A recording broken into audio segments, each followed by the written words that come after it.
em kêu khỏi dùm họ, em để kéo view luôn. Được luôn. Dạ. Mày làm gì đây? Mày làm gì vậy? Ui anh chị đừng đuổi vì em. Đừng. Ráng. Thôi mấy cái lồn này được Mày view làm gì ở đây? hắn dân quay video mà lồn không ra view mà đuổi hắn không chịu. Thôi em kêu khỏi dùm họ, em để kéo view luôn. Được luôn. Được Thôi không? giờ họ về đâu không? Đây. Ôi trời ơi, cái gì Đây.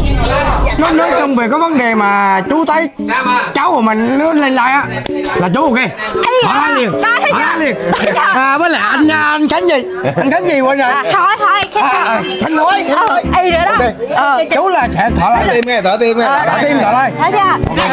nghe đây. Bo em. riêng qua của họ Trinh là Hồng Nguyễn, bất cứ họ Trinh ở đâu là Hồng Nguyễn có ở đó.